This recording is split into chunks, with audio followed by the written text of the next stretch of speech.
Hello and welcome to Mirror Realm. My name's Nick, known as Wyvern on the Discord servers. This is the second episode in our limited play series that Jared and myself are doing. Sorcery is an incredibly dynamic game. No two matches, they play out the same way.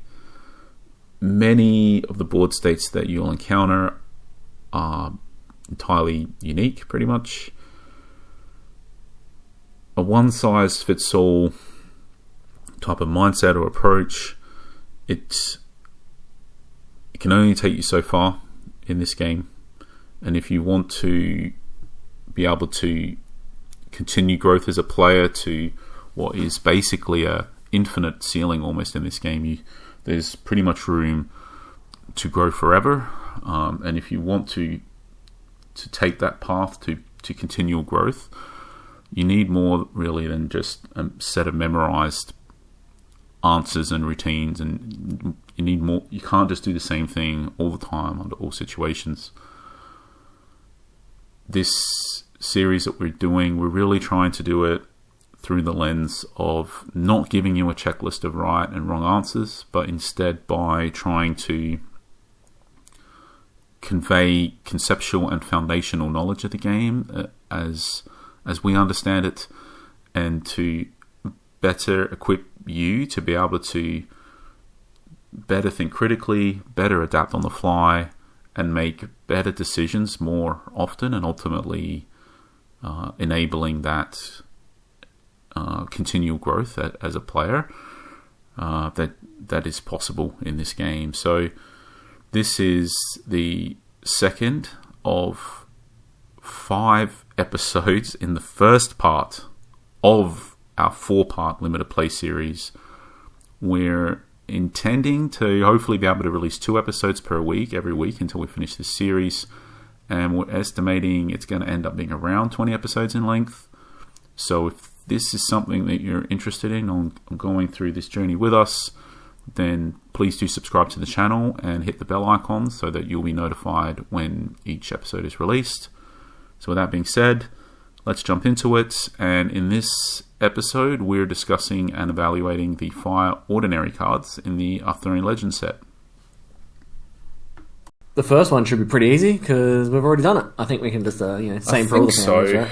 Yeah, I'm not sure. It feels probably there is a bit of variance from which of these thresholds matter more potentially. But I don't think it changes the score realistically. Yeah, so I don't think it's going to be so much of a difference between the floor, the middle, and the top. It would only really be if there was some important ordinary that had triple thresholds or something, but there isn't, I don't think, for any of them. So, I mean, the fire one might be one of the better ones because they have so many good double thresholds. Like Vikings, Lumbering Giant, and Harassing Ruffians are all double threshold. And Hamlets Ablaze in a pinch is playable if you're in water with a bunch of bogs as well. So it's like, yeah, maybe this one's slightly better, but I don't think it's so much better that it actually changes the numbers at all. Yeah, all right. What was it called? It's 11. It's 11 again. Blacksmith Family Fire. Oops. That's a long way down. All right, let's just go. View, freeze, 556. I think you need one more. Yeah. Whatever. I'll do it. Okay. Burning Hands. It's pretty good. This little maybe cast by mortal thing is not insignificant at all. That certainly happens. And I think not having ever really thought about it, but then once you did it to me with the cardinal directions thing, it doesn't actually only cast like it is on the card. Yeah, you can do it. That makes it a lot better. North and south or east and west or whatever, right? Like you can do it. Yeah. Because I had always cast it like that, not really thinking about rereading the card. I'm like, oh yeah, that's just how you cast it. Didn't really think about it. And then it's like, and it was always like pretty decent, even if you only cast it that way. But yeah, it's absolutely game breaking when you cast it different directions. So I think it's I'm trying to decide on if it is as good as Brown Bears or if it's Oh, it's just not as that good as little bit Brown below. Bears. It's not as good I as think Brown it's Bears. a little bit. It's more There's like no way that Leprechauns, you're right? taking this as a first pick in the pack, surely, on the Brown Bears. And it still costs probably. 3. Quite often So you the can't one even reason- kill anything with it. Like there are game states where like you have to. But it is an easy splash, is the thing, right? So Yeah. it's one threshold, pretty easy to cast. It gets better the more models you have, for sure. Yeah, and it can completely blow people out in the early game as well. Like any of the real aggressive decks with like robins and foxes and even just families and things like that, you can like potentially take like, you know, if you're on the draw, you can kill their 1, their 2, and their 3 drop sometimes. And then in that scenario, it's like, well, you probably just won the game from there. So in that scenario, even if you do just kill, like, you know, you're on the play, you kill their 1 and their 2 drop. That feels pretty great too. Like that's generally enough to really get you over the line. But yeah, as you say, like there's the games where it doesn't really kill anything. I mean, definitely the floor is lower. Not the floor. The bad game scenario is way lower than the Bears because... I think for when we just say floor, it just means bad game. Because bad game scenario is like too much of a mouthful to say over and over and over. Yeah. Same for ceiling, meaning the other thing. Well, it says it on the spreadsheet. When we're going over the spreadsheet, I put it here, so hopefully... Yeah. But that's what we mean when we say it, right? That's when we say floor, it means bad game. Average is just average game. And ceiling is just... You know, good game. The other one we said. We quantified game, right? it. I'll stick it on the screen. I'll put a note. Yeah. I'll do something. Yeah. Too much time. If someone skips the first hour and 20 minutes and join straight in here and like bad luck all to of our them. videos already take 4 hours. We don't need an extra half an hour just by saying that every time. Yeah. All right. So we'll use them interchangeably at this point. All right. We won't bother quantifying it again. So I think, as you're saying, the floor is way lower on this. Absolutely. But the top end is good. It's really potentially as good as a. I mean, maybe it's not as good as a brown bear's the top end, but the top end is at least as good as a leprechaun. Yeah, and then the average game. I mean, on average, you can do something with this. I mean, even if you have the situation, this gets better the more other chip damage you have as well. Like it gets better if you have a Robin. About it all is. It's basically a guaranteed game ender on Death's Door. This Burning Hands. It's so hard for them to get away from a Burning Hands if you have any mortals in play. So, I think that probably pushes it up a little bit as well for like. So maybe the bad game is like maybe it's 6-8-8 or maybe it's 7-8-8, something like that. Because I think its bad game is better than a Leprechaun's. But its good game isn't as good as a brown bear's. But maybe the average games are all pretty similar to each other. Maybe it's like a 7-7-8, potentially even. Yeah, I'm not going to disagree. Yeah. I mean, I wouldn't disagree if this was, like you're saying, I think a bad game. Yeah, like you said, I wouldn't disagree with a 6 either. But I wouldn't disagree with 6. I feel like this is weird here because even brown bears feels like maybe that should have even been 8, 9. Maybe. I mean, it was the first card, right? So maybe it is worth pushing up to an 8. Because now we were sort of saying, I think that's fair. And now I think this makes the thing is brown bears is just always good. That's the thing, right? And this now better reflects that. Yeah, it's like it's the only time it's not good is when you can't cast it, right? So that's sort of what brought it down that 1 point originally. But maybe with the way we're rating other cards, maybe like you're just saying, if you have a deck where you're unlikely about to cast it on curve, that just gets pulled down, basically, right? Yeah. So I think this is fine. I think this is fair. Charge if you play with beta and you get a sorcerer, it's awesome. If you don't have sorcerer, it's not. I don't know. So I don't think it's unplayable. I think it's unplayable in most decks that you draft, but there is like the fatty deck, like that one you were saying that you had that was like all 4 power minions. I think in that scenario, when you're playing a 4 power minion on 5 and then you charge it and use charge as a removal spell, that's sort of where it has a little bit of playability. Yeah. but that's the only situation. If you're using it for like just making one of your minions do damage, not that great, because then the minion you played can't block. So it sort of evens itself out, like the block and the not doing the damage sort of thing. So that's so it's not great as like a direct damage sort of thing. But if you're using it as removal, that's when it gets that little bit better. Like, it's pretty good if you had 6 mana with the Vikings. You can potentially do some pretty bad things to people. But overall, it's not even very good at killing people on death's door most of the time. So that's not even really, like, something to bump it up in potential scenarios. Is it 0-0-2? I really do think this card is, like, what, maybe a 0-0-1? Oh, I just said 0-0-2. Maybe, yeah, I wouldn't argue with 0-0-2. It does feel like in the prospect of feels like there's more prospect of this, a little bit more prospect than some of these other cards of being able to make it work in a deck.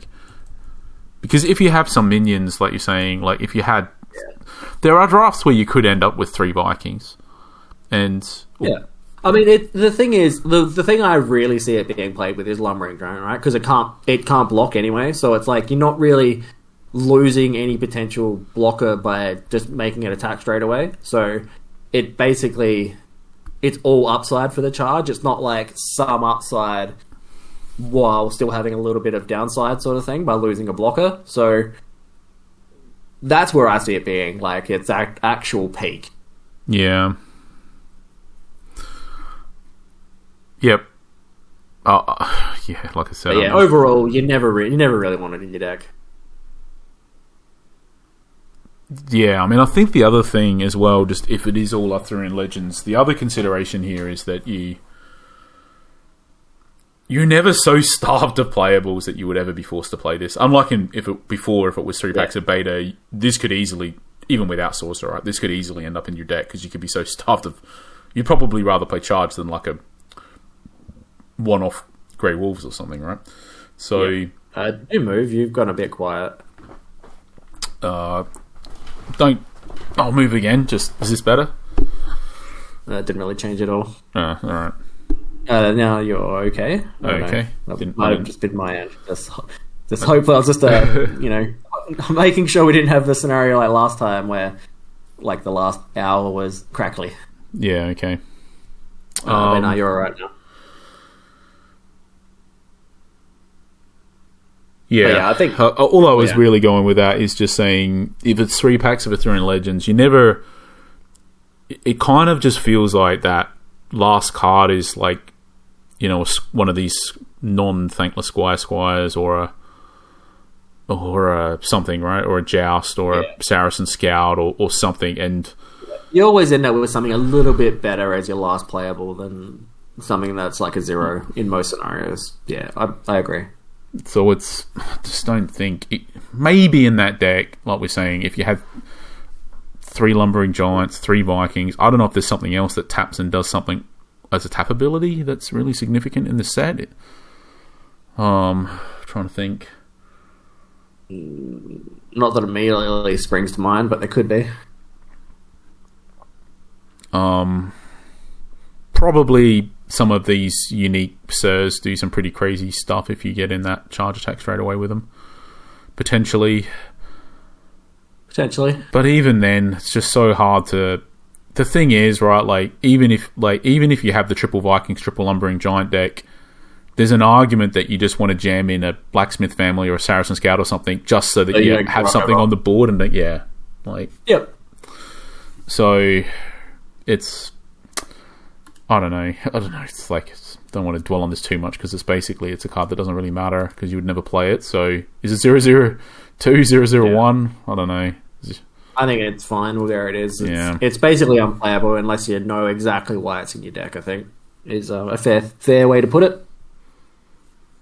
Hamlet's Ablaze. Now, in general, I think this card isn't good. But there's certain, like, if you're playing like a Waterfire and you end up with a few bogs, I think this card becomes very good. But outside of that scenario, I don't think it happens. I don't think it's almost ever worth playing. But that scenario comes up enough that I think it's in that 25% mark, because you can always get them late. Like you generally you want to take the bog a little bit higher, because bog's actually very good alone by itself, and then you just end up with late Hamlets Ablaze, like, you know, in the bottom 5 picks of each pack, and you just pick them up just in case, and then if you end up with 3 bogs, you just jam them all in, and they're pretty good. But outside of that, they're a 0. Yeah, I mean, it feels like this is obviously late game. This is outside of the bog scenario, right? Like, it's terrible. Like, when they've already got, you know, 8 sights and can cast everything or whatever, this basically does nothing. I think I remember a game against you where I had it in my deck because it was a bog deck, but I ended up playing it without bog just to take the sight that was in front of your avatar, and that ended up being very relevant throughout the game for some reason. So that was like, that's one other sort of scenario where it's not bad, but I think in general you don't really want it in your deck if you can avoid it. It's possible that you can mess with their thresholds, especially if they're playing 3 or 4 elements. Yeah, but you can't know that when you're building your deck, so that's a bit... I mean, the bad game or whatever is certainly 0, right? Yes. And then the good game is, especially if you're talking about, you haven't drafted, like, there's nothing yet. This is the first card. Like, the ceiling is very... Yeah, but we were talking about synergy with Pond for brown prayers as well. So yeah, but this is a card that doesn't get played if you don't have synergy for it. So yeah, I think. But the difference is that the brown bears, we're saying that potentially that becomes a 10, right? If you have the this Pond, one goes from being, but this one goes from potentially like a 0 to like a 6 or something, right? Yeah. Well, it's like, it's effectively a removal spell that kills any creature, so that's pretty strong. And when in combined with a bog, it's not like it's a creature that's going to be able to block its way out of it. You know, it gets some value on your opponent's, on your turn. So it is a 2-card combo, and it goes from literally unplayable to, like you were saying, it might even be higher than a 6, might be a 7, but it's not like game breaking or anything. So yeah. Yeah, but as far as that theoretical 25th best game at this point, you're assuming you don't have the fire, like, there's no way that deck can fall under that scenario at this point.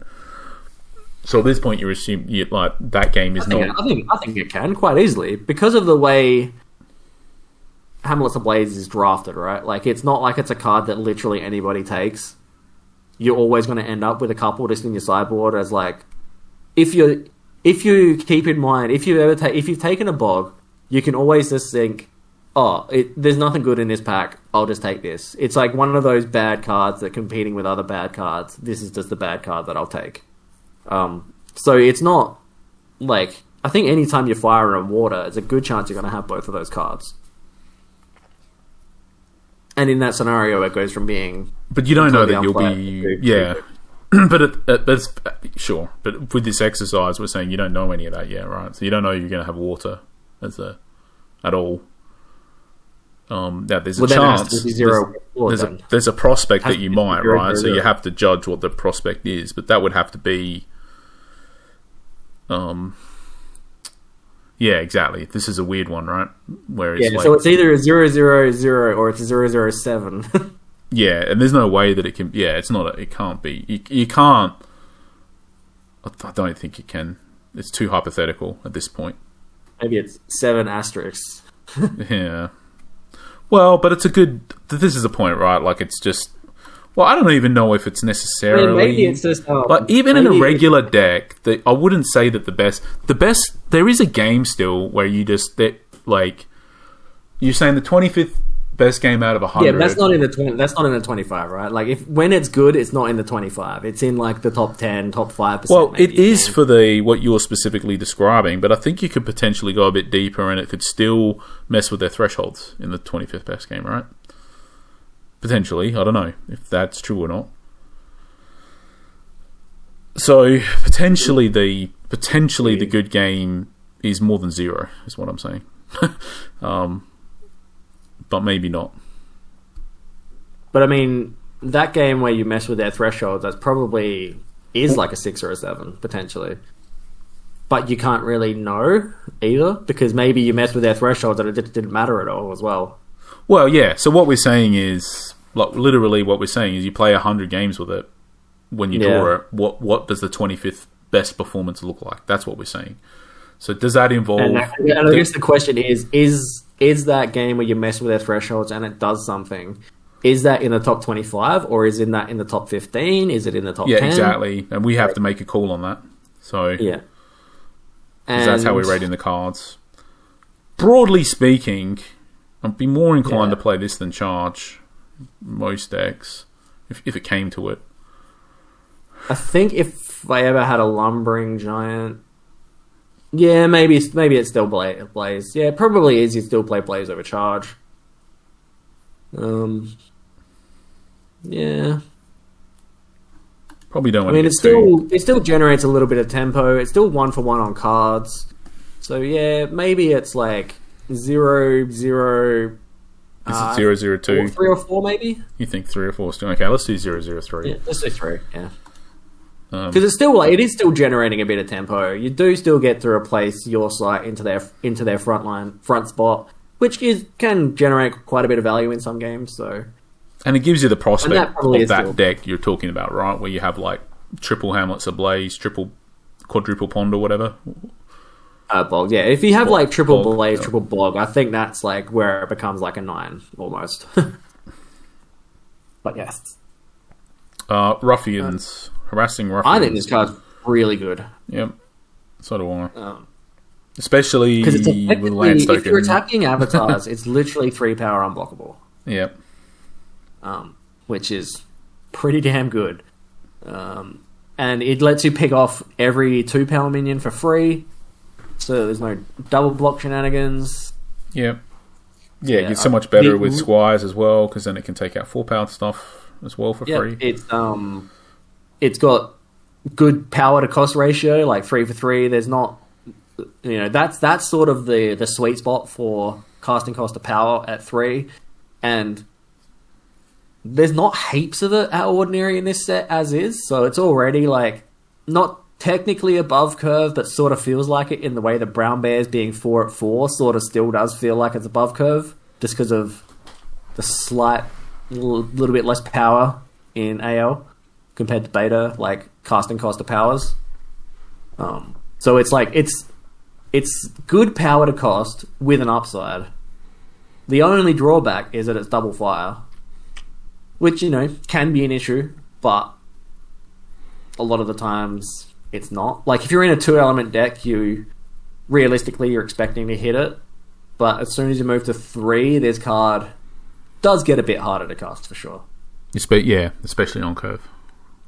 And it's obviously... And this is one of those cards that the later into the game, it does get a bit worse because it's only 3 for 3, so it's just getting picked off by a Brown Bears or being part of a double block, or like you attack, you kill their 2 power minion, and then they kill it for free with one of their bigger ones on their turn. So it is one of those ones that gets punished by not being on curve as well.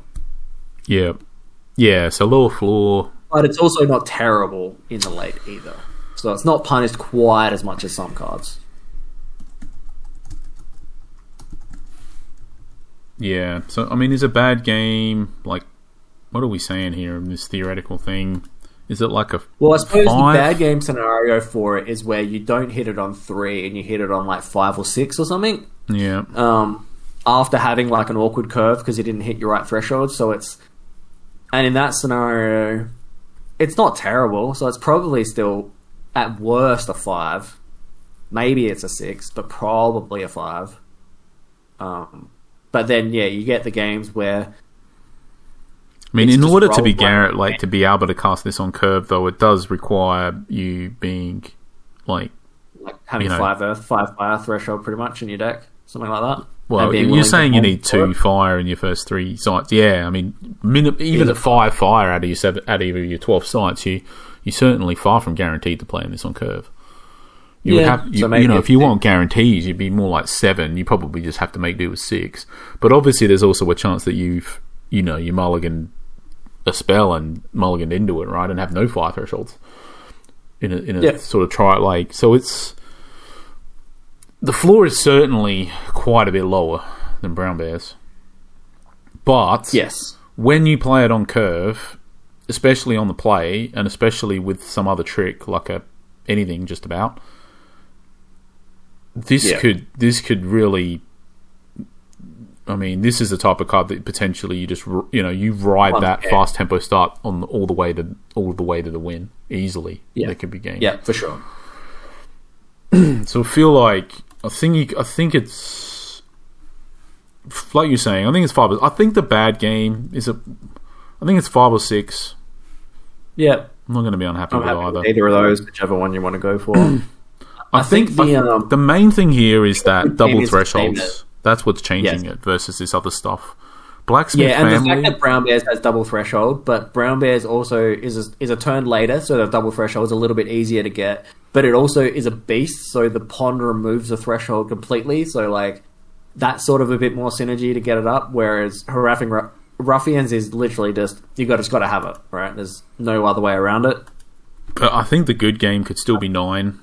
I think so too. I think the good game is as good as a Brown. Well, yeah, maybe a touch worse than a Brown Bears, but not like a whole point worse than a Brown Bears. It's like with 8.8 or something if we had points, but we don't. So, but I think the average game is probably not as good as an average game for a Brown Bears, realistically. Yeah, probably is like is it point lower. Is it 7?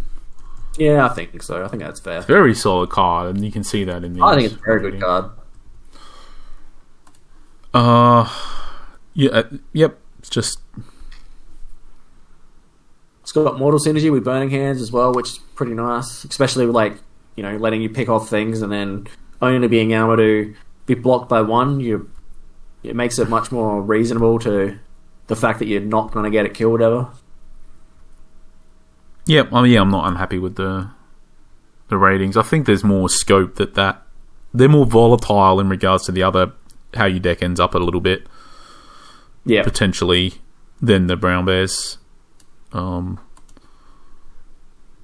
As in this bad game comes up potentially quite a bit if your deck is heavy fire, right? If you'll always play it on curve at 3.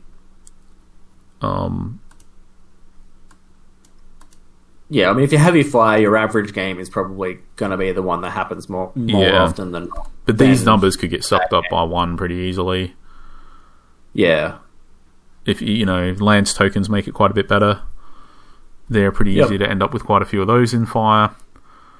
And so on. There's a bit more to... But yeah. Right. Joust. Yeah, it's probably one of the better 3s to play on turn 4 alongside of a Forge as well. Yeah. So Joust, it's in that similar category as Jewel, but it's better than Jewel for sure, right? The repositioning you can. So sometimes you can't reposition them, right? And then it's worse than Jewel. Yeah. So you can't strictly say it's just better than Jewel for that reason. Well, and even if you can reposition them, sometimes you wouldn't want to. It's better to not. Too. Right? There's also a significant factor of Jewel being in Earth, so you're more likely to have bigger minions. Yeah, maybe. I mean, in ordinary slot you have Lumbering Giant and Vikings though in this one. Yeah, so maybe it's not even true. Yeah. They're very similar, obviously. Yeah.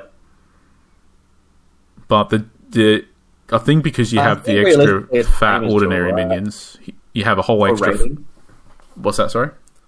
I was just saying, it's probably, realistically, it's the same ratings as Jewel, right? Because they have, like, slightly different cases for, like, when they're good, when they're bad, but they're probably not so different that it makes I think them the ceiling is... I don't know, maybe. I've done some pretty bonk, if you can joust with the Vikings, for example, and then you tap with the Viking ability afterwards to burn a bunch of stuff. Yeah, that can be good. There's a bit more Now, does that type of setup and payoff fall under the 25th best game out of 100? That's the question. That might be more into the realms of the probably not. top 20 probably or top above 10 or whatever. So, the other thing is that you could do the reposition to be able to move to them to hit them when they're on death's door as well, if that makes sense. Yep, which is also nice. So, like, the reposition element of it is something that the better you are at the game, the more significant that is. Like, the more you can set it up. Joust. Does that have an exclamation mark or not? Don't remember. Yes. Yes. It's a bit annoying how many cards have an exclamation mark in this set.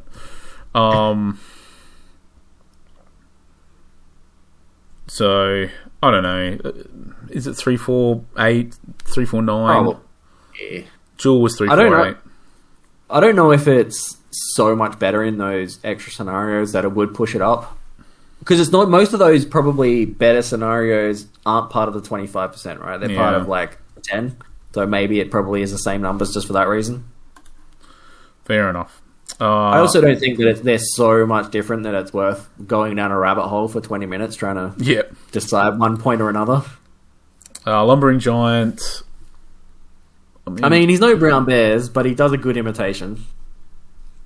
He's definitely better. I mean, the more chance there is that you're going to be the aggressive deck in the matchup as opposed to the one on the back foot. Yeah. Obviously, also, he's bad on the back foot. He's much better on the play as well. Yeah. Again, more chance on the... Yep. Better on the play. Better if you have stuff that either directly combos with him, like Joust or Jewel or whatever, or stuff that... Or just you're more likely to just end up in front on tempo for whatever reason in matchups. Yeah. Yeah, I mean, most of the time he's just going to be a big fat if he just keeps swinging, and they're probably just going to take like 8 or 12 damage off of it, or they're just going to trade with it straight away. And if they're trading with it straight away and you're going 1 for 1, you're like, sure, that's sweet. If you're trading with like another 4-drop, like a Brown Bears or something. Or potentially you're trading out with a couple of 2-drops, which feels great because it's 2 for 1. And then, or if he's just getting in for a bunch of damage, as long as you're not losing the race, that's great, right? Because he's big. Yep. And where he gets bad is when you're losing the race, basically, right? And what you really want is what you really wanted was a 4-powered minion that could defend, and instead what you have is one that can't. Or even like a 4-cost 3-power minion that could block if you're losing the race would be better. Like, right? Certainly the floor is way lower than a Brown, but like the floor is certainly lower. Oh, absolutely. Yeah. It's not like he doesn't have a drawback, right? Like, can't defend it's a drawback, but he is also very big. Yep. I mean, if I'm playing Fire and I don't imagine he's ever ended up with this card in my pool, and he's always in. He's always in your deck. If you handle the double Fire, he's in. But he's also not like a Brown Bears, right? Where if he's your 8 on your 9-drop, you're just as happy to play him as if he was your 4-drop. The later the game goes, the ability to not be able to block matters more and more and more. So his floor gets way less than a Brown Bears because of that. Yeah. Maybe even his average does as well. Yeah, I think his average would be less as well.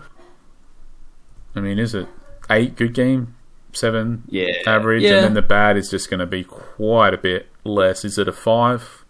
Yeah, probably. I've definitely had games where the fact that he couldn't block has like lost me the game.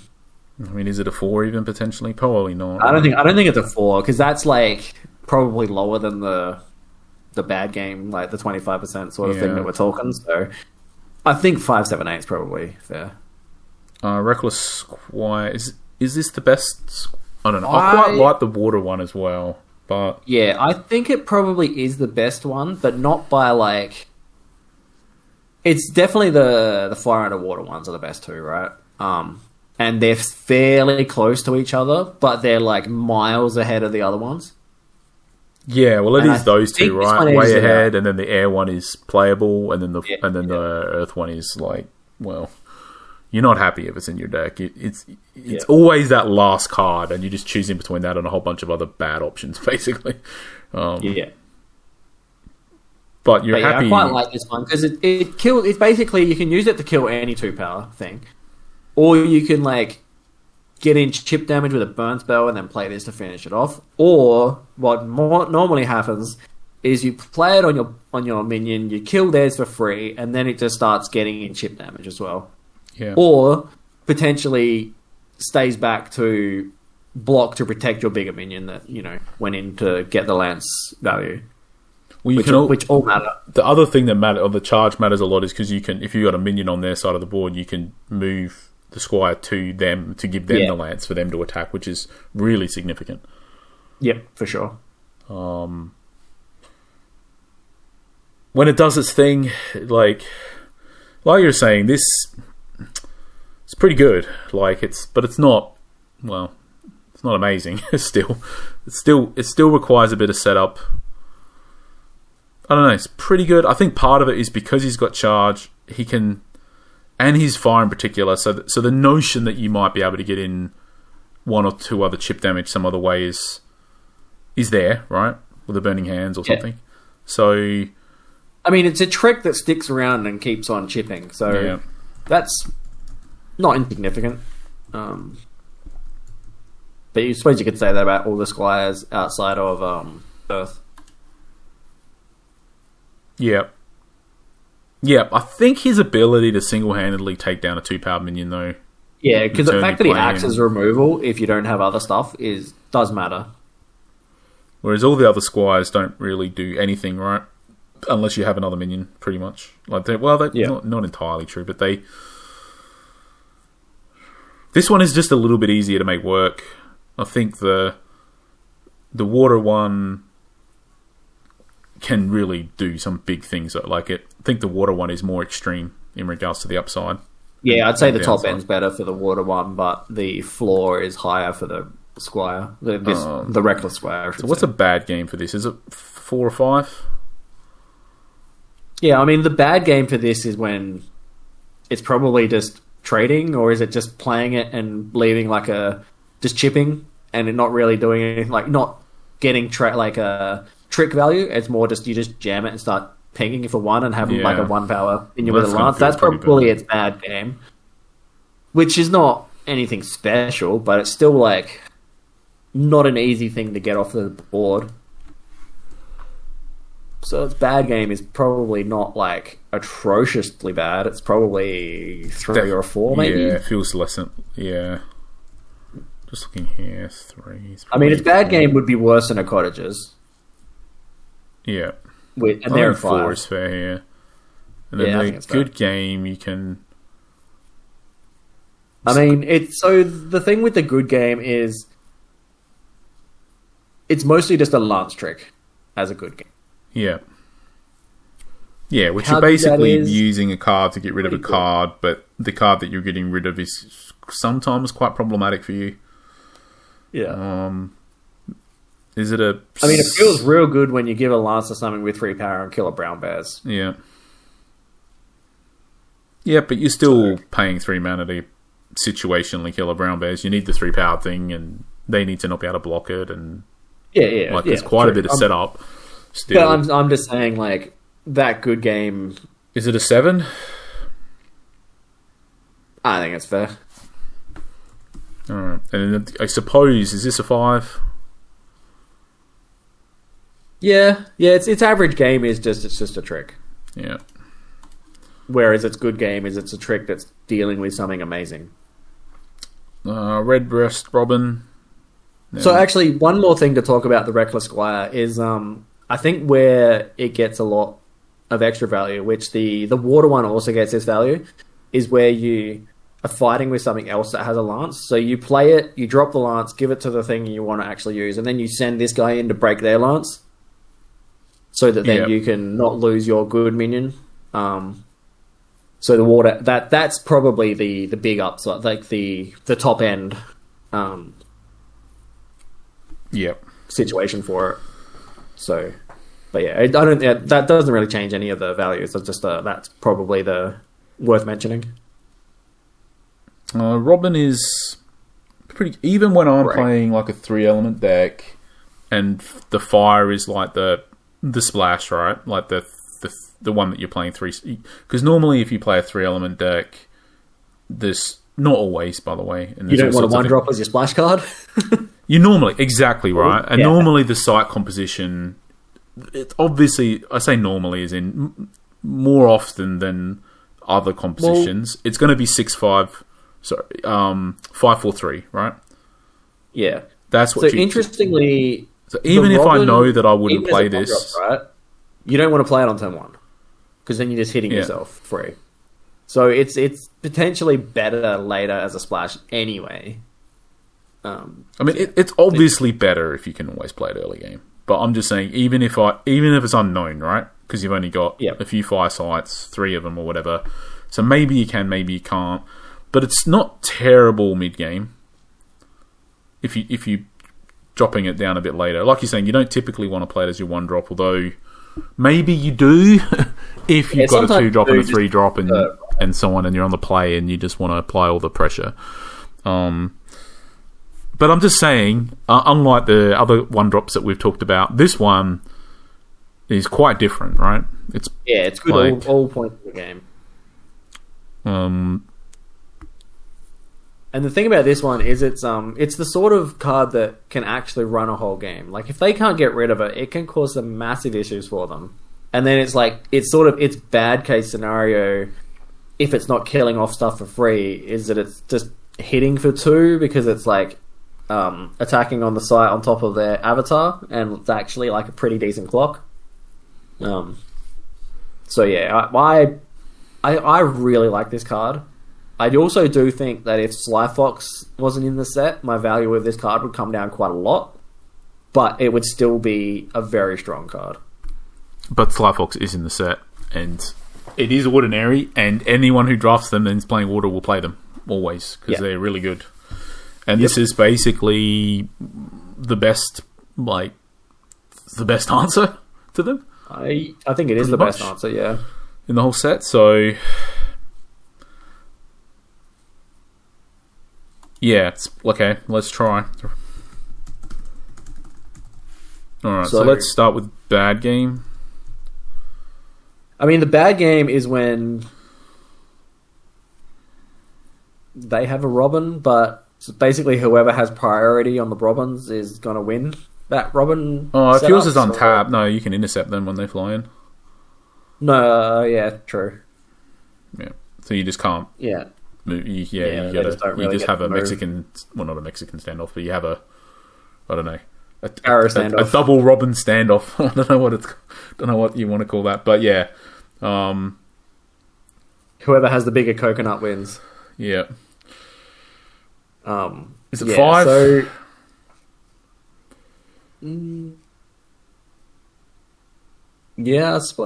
maybe it's higher. Maybe it is 5. Don't know. I mean, basically, its bad situation is if it's maybe it's 6. So it's not good at defending, basically. So if you're forced into a position where you can't really get it onto their side of the board, so that you can start putting pressure on with it, that's where it gets... I mean, I'm saying it can't defend because it's a 1 power minion, right? So yeah. Well, I mean, it can... Yeah. On the flip side of that, it can defend really good because it's got airborne, right? It's just going to die. Yeah. It's like a chump blocker, which, you never really want to be in the scenario where you're just chump blocking. That doesn't feel great. But there are games where, late game, right, the ability to have something to chump block on the diagonal is huge. Yep. Potentially, right? So... I'm just saying it's not ideal, but also it's if you are in that situation, it's way better. It has airborne. So there's also not a lot of airborne stuff in the set, so it's one of the reasons why it's very good is because there's just a chance they just can never kill it, right? The whole game. Absolutely. Which is why quite often it can just end up on their avatar being a clock. Yeah. I mean, all right. Are you thinking that the floor should be lower or higher than 5 then? Yeah, I don't know. I'm trying to work out if it should or not. I think 5 is fine. I don't think it would ever be lower than that. I was just trying to work out. But maybe it's. I mean, okay. So let's look at this. It's like maybe it's 6 even. Yeah, I mean, it's definitely better than like the worst case scenario of the cards that we have at 5, right? So I think under that, it probably needs. Well, is it better than the worst case for Leprechaun? That's the question. I don't know. I don't think so. Yeah. And then in a good game, it just runs the whole game. Like, I mean, a good game. So my best case scenario was I killed 2 foxes on turn 2 with it. That was against me, wasn't it? No, I think it was against Dario. Oh, okay. Oh. Maybe I've done it to both of you. Yeah, I think you've done it to me as well. Ages ago. It was ages ago you did it to me. But, okay, so maybe I've done it enough times that it's not even that it's in the 25%. Maybe. Probably not quite, though. Yeah, no, but it's even any time that you kill 1 unit with it and then to turn it into like a pressure thing, it's probably going to be at least an 8. Right, because it can run games. Maybe not run them as well as a Brown Bears, but there's definitely some games that a Robin wins that a Brown Bears doesn't. So I don't even know. Yeah. I think people are going to say we value this card way too highly.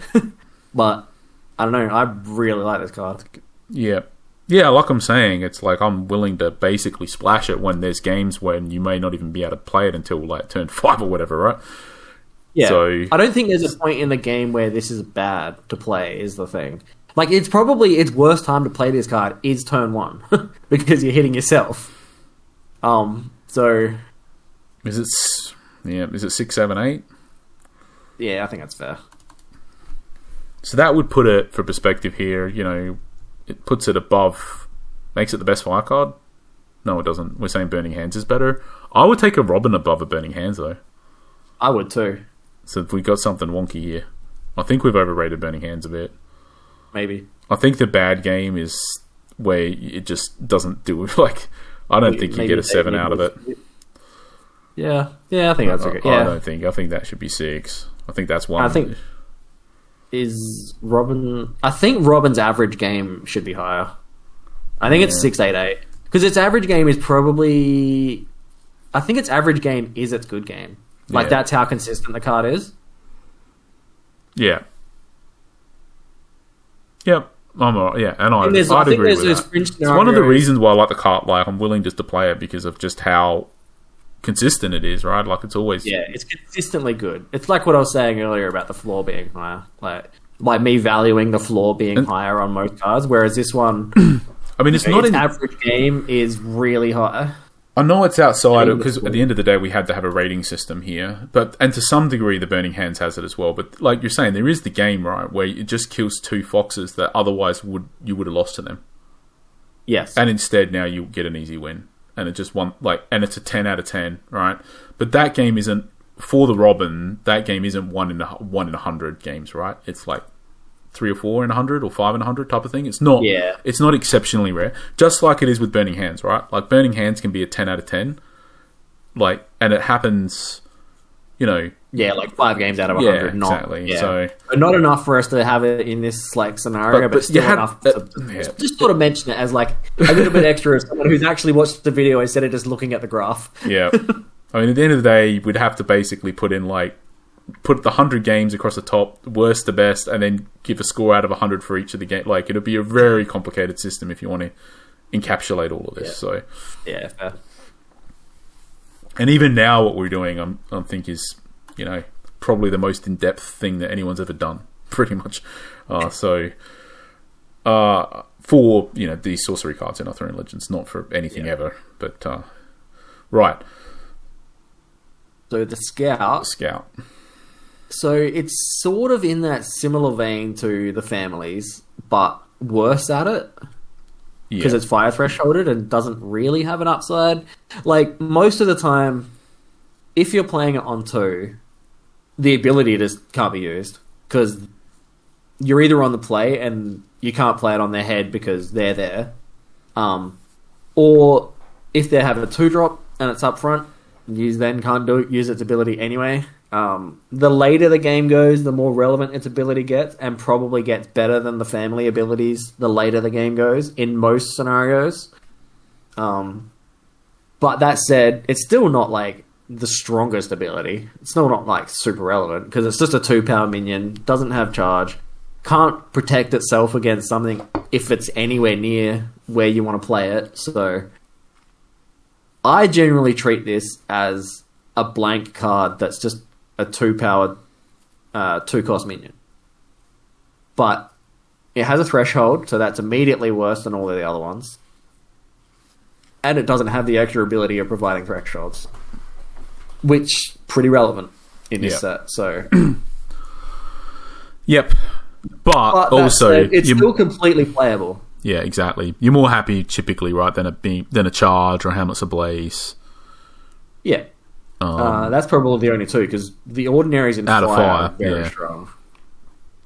And they might not have the very best ones, but they don't. They have a lot of good ones. Yeah. So it's probably what, a 4/5 maybe, something like that. 4/5/5 or is it 4/4/5 probably? Because there's the games where the ability matters, right? But the average they're not going to game, fall under the ability's not going to matter. Yeah. I don't know. Yeah. 5. I mean, maybe it's not a 5. Maybe it is lower. Is it literally just 4/4/4 somehow? Or maybe it's 3/4/4, right? Maybe. I mean, because it's bad game. No, it probably is a 4, right? Because the bad game scenario.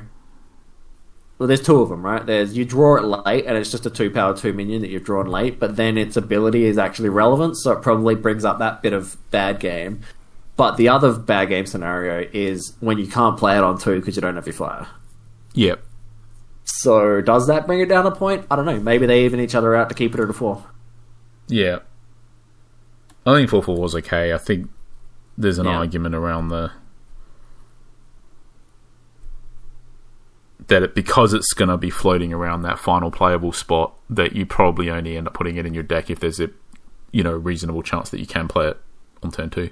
Otherwise, it doesn't make the cut type of thing. So, yeah, it's definitely the sort of card that you're not upset if it's in your deck because it needed to be there to fill out your early curve. But it's a card that's easily replaced by a plethora of cards. Yeah, I mean, you almost always would rather just play one of the off-element families. I don't even think it's almost. I think it's always. Yeah, exactly. Yeah. Because the thing about playing the off-color families over this guy is it can lead your opponent into thinking that you're going to have that element in your deck as well. So they either go down the path of, I need to play around, say, air cards or whatever, or they kill it, overextend to try and kill it thinking that you need the air threshold because you don't have any air sights. So it's it's really tough. That judgment call, because we prioritize them quite highly, right? So we're always playing them. And that judgment call, whether you want to basically use up some good card to kill them, right, is always... Just the fact that you're sitting there thinking about it is a pretty big deal.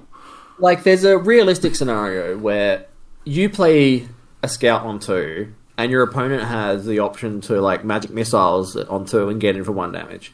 And maybe they don't do it because they need it for removal, or they're trying to save it for later game when it's got more value. But if you play an off-color family, there's a good chance they just missiles it, guaranteed, because they're oh, maybe you need that threshold. Yep. So, yeah, and that's a very realistic scenario. So, I think families are always better than scouts. Vikings. So when the set first came out, I was super high on this card. I've come down a little bit over the time, but I do still think it's quite strong. It's a very good card. It's just I don't know. At 5, it's a touch slow, and quite often it's hard to make the game play around the tap ability, unless you have Warhorse or various tricks, things like that, just movement abilities for it. Then it can be very strong. But even just 5 power for a 4, 5 cost for a 4 power minion can be enough in a lot of games. Just it's a bit of a solid sized dude. So even if you take away the tap ability, it's still completely fine to be in your deck. It's just like just an overcost of brown bears at that point, which is still that's a pretty solid dude. But then there is the games where the tap ability just causes massive headaches for your opponent. I mean, one thing I've noticed with them is because I end up I'm playing them quite a bit. But one thing I've noticed is just I think you get them so much because my valuation of them gone down a little bit over time. But I notice when you have, especially with brown bears in the same deck, the brown bears makes Vikings better, and I think the reason for that is one that when you play the brown bears the turn before, that your opponent, if they've got an answer, they've used it, right? So, and then the Vikings comes down and they probably don't have another answer. So that's part of it. Another part of it is that there's a chance that your opponent has some full powered thing and then they'll just trade out, right? And then the Vikings comes down after. So I think, and also just because you get to play the brown bears literally the turn before, right? So you're forcing your opponent's hand to have to... You basically know if they've got an answer, because I think the Vikings are good where you can effectively, where they get to a hit for 4 and then your opponent is just put into awkward... They're on the other side of the board and it's just super awkward for your opponent because of that tap ability. The prospect of that tap ability makes everything super awkward. Yeah, there's that. I also think the tap ability is in its best position where you potentially have a deck with like a lot of smaller minions, and then it lets them attack and potentially get blocked by bigger minions, and then but you attack into spots where the Vikings is going to be able to do the finishing moves, so it sort of lets you attack up curve and get the value that way. So I think. I mean, I would generally pick them. I mean, if I would pick them above the Lumbering Giant, I think, in this first pick we're talking about when you don't know anything else. So, yeah, I think they're pretty close for me. I think the floor is higher. The floor is higher for the Vikings for sure. Yeah, for sure. I was just thinking about it, looking at the cards now. I think the reason why my evaluation of the Vikings has gone down a bit is because evaluation of the Robin's gone up quite a bit, and they their abilities sort of do the same thing, but the Robin is just online so much earlier. Like, it's just so much faster. Yeah. And the fact, and the fact that the Robin, you get the ability without the summoning sickness, so you can use it defensively on the same turn. Like run a 2-power minion into a 3-power and then just jam your Robin down and get the value that way. And it is still. It's definitely still a good card, and I think it's. Is it 6, 7, 8? Yeah, probably. I think the fact that we've put Jewel and Joust and Burning Hands in 8 in the top good game, it probably is an 8. Yeah, it's as good as all of those. Okay, so I'm going to wrap it up here. Please like, comment, subscribe, hit the bell icon, etc. All of that stuff helps us quite a bit with the channel, so it'll be much appreciated. And obviously, in regards to the comments, if you have any questions, would like to add anything, discuss anything further, or would like us to, if you'd like to request that we potentially cover off something specific in future episodes in the series, please do let us know. The third episode we will be releasing on the weekend, and that's going to be discussing the Water Ordinary cards in Arthurian Legends. So until then, keep safe, keep well, keep enjoying your sorcery, and we'll see you then. Cheers.